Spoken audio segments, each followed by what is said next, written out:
বিসমিল্লাহির রহমানির রহিম। Hello everyone, আসসালামু আলাইকুম। আশা করছি আপনারা সবাই অনেক ভালো আছেন। আলহামদুলিল্লাহ, আমিও ভালো আছি। চলে এসেছি বিয়ের অনুষ্ঠানে। তো কালকে আমি যাওয়াটা দেখিয়েছিলাম, আর আজকে দেখাবো বিয়ের যে গায়ে হলুদের অনুষ্ঠানের যে আয়োজন, সেটা দেখাবো আর কি। তো আমার ননদের বাসা থেকে রাস্তার এই পাশে আর কি আমার ননদের হাজব্যান্ড, উনি কিন্তু ব্যবসা বাণিজ্য করে। তো ওনার 3টা দোকান আছে এখানে, আর এখানে কিছু জায়গা আছে। তো সেই জায়গাতেই কিন্তু বিয়ের অ্যারেঞ্জটা করেছে। তো দেখতেই পেয়েছেন যে রাস্তার ওই পার থেকে এই পারে গায়ে হলুদ দেওয়ার জন্য যে জিনিসগুলো প্রয়োজন সেগুলো কিন্তু একে একে নিয়ে আসলো। তো এখানে আসলে জায়গাটা কিন্তু অনেকটা ছোট, আর বিয়ের অনুষ্ঠানের যে আনুষ্ঠানিকতা, এটার কিন্তু খুব একটা বড় দাওয়াত করা হয়নি। তো সিম্পলভাবেই কিন্তু বিয়ের অনুষ্ঠানটা করা হয়েছে, শুধুমাত্র যেগুলো আমাদের ঘনিষ্ঠ আত্মীয় স্বজন, তো সে তাদেরকে নিয়েই আর কি বিয়ের অনুষ্ঠানটা আয়োজন করা হয়েছে। তো এখন কিন্তু মাগরিবের পর আর কি, তো গায়ের হলুদ অনুষ্ঠান এখন শুরু হবে।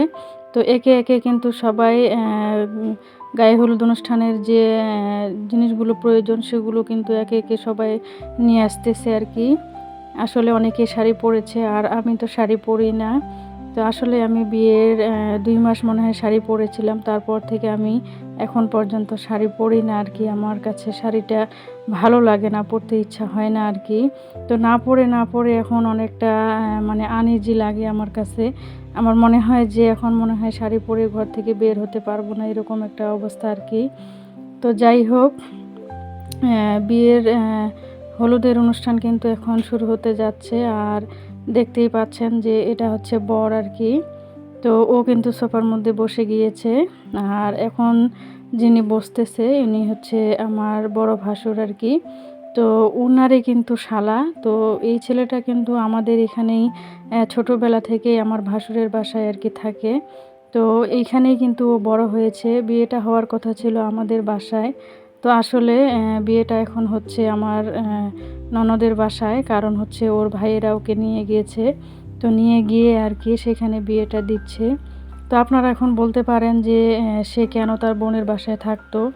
আসলে ওর আমার যে যা আছে, তো এই পাশে যে বসেছে সে কিন্তু আমার যা, আর তার পাশে যে বসেছে সেটা কিন্তু আমার বড় ভাসুর আর কি।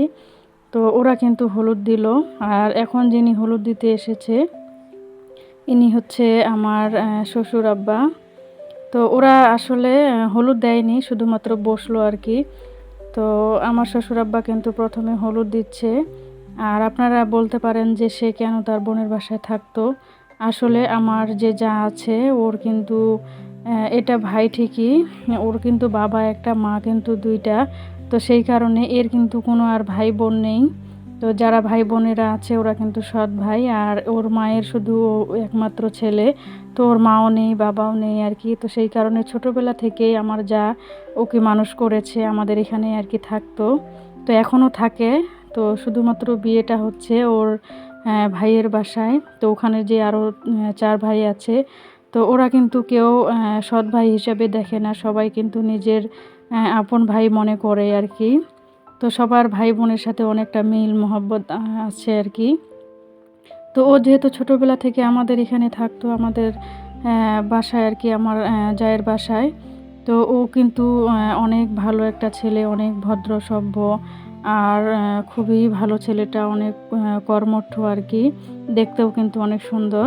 তো আপনারা সবাই একটু এই ছেলেটার জন্য দোয়া করবেন, তার দাম্পত্য জীবন যেন অনেক সুখের হয়। তো এখন কিন্তু আমার বড় যা এখন হলুদ দিচ্ছে। আসলে আমার যখন বিয়ে হয় তখনই কিন্তু আমি নাতি নাতনি সব কিছু পেয়েছি। আর আমার বড় যা কিন্তু মেয়ে বিয়ে দিয়েছে, ছেলে বিয়ে দিয়েছে, তো নাতি নাতনি হয়েছে আর কি। আসলে আমাদের ফ্যামিলিটা কিন্তু অনেক বড়, খুব সুন্দর একটা পরিবার। তো এখন কিন্তু আমি হলুদ দিতে চলে আসলাম আর কি। তো আপনারা দেখতেই পাচ্ছেন, তো আমি ওকে কিন্তু হলুদ দিচ্ছি। তো ভিডিওর এ পর্যায়ে এসে আপনাদের কাছে ছোট্ট করে একটা অনুরোধ জানাতে চাই, যারা আমার ভিডিওটি ক্লিক করেছেন, ভিডিওটির সাথে আছেন, একটা লাইক দিতে ভুলে গিয়েছেন, প্লিজ একটা লাইক দিয়ে বাকি ভিডিওটুকু কন্টিনিউ করবেন। আর যদি এরকম ভিডিও আপনাদের কাছে ভালো লাগে, অবশ্যই চ্যানেলটি সাবস্ক্রাইব করে পাশেই থেকে যাবেন। আপনারা একটা লাইক দিয়ে আমার ভিডিওটুকু কন্টিনিউ করে নেবেন। তো আমি কিন্তু হলুদটা দিয়ে নিলাম, নিয়ে এখন কিন্তু আমাকে একটু ফল খাইয়ে দিল। তো আমাদের উত্তর অঞ্চলের বিয়ে কিন্তু এইভাবেই আনুষ্ঠানিকতা হয়। আর কার এলাকায় কেমন সেটা জানি না। আসলে আঞ্চলিকতা বা এক এক জায়গার নিয়ম নীতি কিন্তু এক এক রকম, তাই না? তো আমাদের এদিকে কিন্তু বিয়ের অনুষ্ঠানের যে আনুষ্ঠানিকতা, আমাদের এদিকেও অনেক নিয়ম নীতি আছে আর কি। তো তারপরে কিন্তু হলুদ দিলাম, দেওয়ার পরে আসলে অনেক পরিমাণে গরম করছিল। এত পরিমাণে যে গরম আপুরা, প্রচণ্ড পরিমাণে গরমে অতিষ্ঠ একেবারে। আর যেখানে গায়ে হলুদ দেওয়া হচ্ছে এখানে তো রুমের ভিতরে আর বাহিরে থেকে বাতাস ঢোকার কোনো চান্স নেই আর কি। সেজন্য সেই জায়গাতে কিন্তু অনেক পরিমাণে গরম।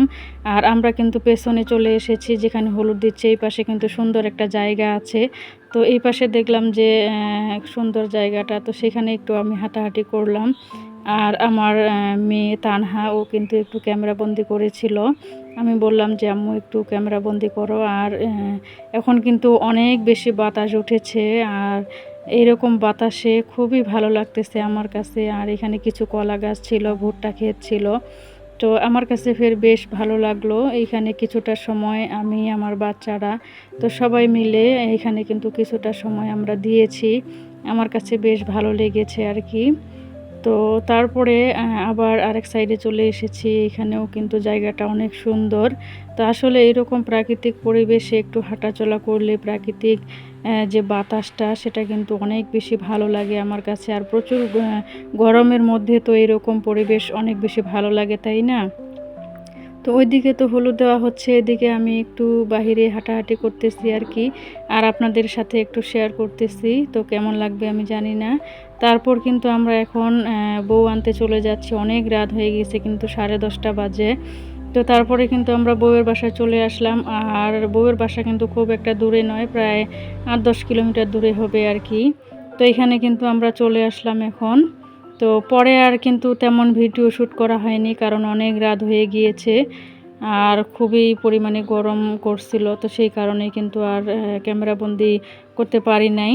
তো এই যে দেখেন আমাদের বরটাকে একবারে বড় একটা গামলার মধ্যে খেতে দিয়েছে। এটা কেমন, তাই না? আমার কাছে খুবই খারাপ লেগেছে কিন্তু। তো এটা হচ্ছে তারপরের দিন আমরা কিন্তু রাতে বউ এনে তারপরে কিন্তু প্রায় 1:30-2টা বাজে আর কি। আমার ননদের বাসায় এসেই কিন্তু আমরা বাসায় চলে এসেছি। আমার ননদের বাসায় আসলে জায়গা নেই থাকার খুব একটা। তো আরও বাসায় অন্যান্য মেহমান আছে, আমরা কিন্তু চলে এসেছি বাসায়। তো তারপরের দিন কিন্তু সকালবেলা ফ্রেশ হয়ে আমরা কিন্তু এখন চলে যাচ্ছি। আজকে তো বউ ভাতের দাওয়াত আছে। বলেছিলাম যে খুব একটা বড় দাওয়াত না, শুধুমাত্র যারা আমাদের ঘনিষ্ঠ আত্মীয় স্বজন আর কি, তো এদেরকে নিয়ে আর কি তো অনুষ্ঠানটা। তো আজকে এখন আমরা চলে যাচ্ছি আর কি বউ ভাতের দাওয়াতে। তো আমি কিন্তু বোরখা পরেছি, আমার হাজব্যান্ড তো বোরখা ছাড়া কোথাও যেতে দেয় না। তো এখন আমরা কিন্তু একটা অটো নিব, অটো নিয়েই কিন্তু আমরা চলে যাব আর কি। তো তারপরে আমরা একটা অটো পেলাম, অটোতে উঠে পড়লাম। উঠে পড়ে সেখানে একটু আমি ক্যামেরাবন্দি করলাম আমার মেয়েদেরকে নিয়ে। তো তারপরে কিন্তু আমরা বাসায় না ঢুকে আগে খাওয়া দাওয়া করে নিলাম। তো খাওয়া দাওয়া শেষ করে তারপরে আমরা কিন্তু রুমের মধ্যে যাব আর কি। তো যেহেতু এখন দুপুর সময় 2:30 বাজে আর কি। তো এখন আমার খাবারটা রেডি হয়ে গিয়েছে, আমিও খেয়ে নিলাম। তো নেওয়ার পরে কিন্তু অনেকটা সময় ফ্যানের নিচে বসেছিলাম। তো এই যে দেখেন আমাদের বউ, তো ওই যে বসে আছে। তো এখানে বাচ্চারা একটু নাচানাচি করছিল বক্সের মধ্যে গান বাজিয়ে, তো অনেকটা ভালো লাগলো সময়টা। সবাই বর বউয়ের জন্য দোয়া করবেন। আর আমার ভিডিওটি কেমন লাগলো জানাবেন। আল্লাহ হাফেজ, আসসালামু আলাইকুম।